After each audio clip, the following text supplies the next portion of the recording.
How I was induced at 38 weeks. I've always heard people talk about being induced and how painful it is, but I didn't really understand it. I experienced it. So on this day, I had an appointment at the hospital. When I got there, the midwife explained the process to me, and then she took me to a room where I'll be induced.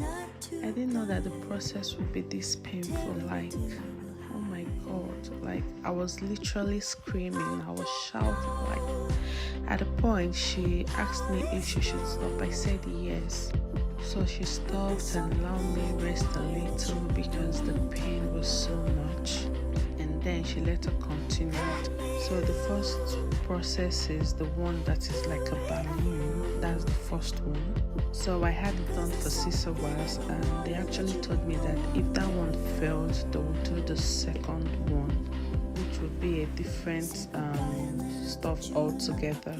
So this was me after I was induced. I was in pain, guys, and then I was being monitored. The baby was monitored to ensure that everything is going on smoothly. So we literally had to stay at the hospital. Then afterwards, I was hungry, and they got me some tea with toasted bread, and they said that I would have to stay for 6 hours to know if I would start contracting. So I had to stay in the hospital. I was actually praying for the contraction to start so I can have my baby, but there was no sign of contraction. I was just at the hospital being monitored.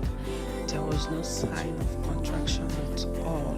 So after 6 hours, I told the midwife that I would like to go home, then come back the next day for the second process. So after some time, I told the midwife that I would like to go home, and she agreed. But she said I'll have to wait a little to be monitored and ensure that I'm very fit to go back home. The balloon actually fell off by itself, and they checked. I was still 1 cm, so I had to go home and then come back the next day for the next step, for the next process actually. So I went home, and the next day, this was me. I came back, for the second process of the induction. And for this second one, they said I would have to carry it on for 12 hours, because this one is actually higher than the first one.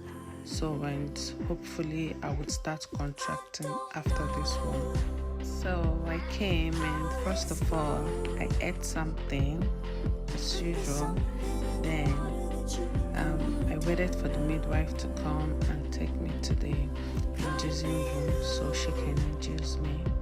Here I was with my husband, and he was cracking me up, trying to ease my tension, because I was really scared, because I know what I experienced during the first one, and I was really scared that this second one would be painful.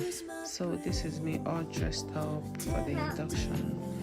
We went to the induction room, and it was tough, but this one was less painful than the first one actually. So this was after the induction.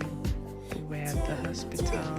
We are waiting for contraction to start, but nothing yet. I'll continue in my next video. Thank you.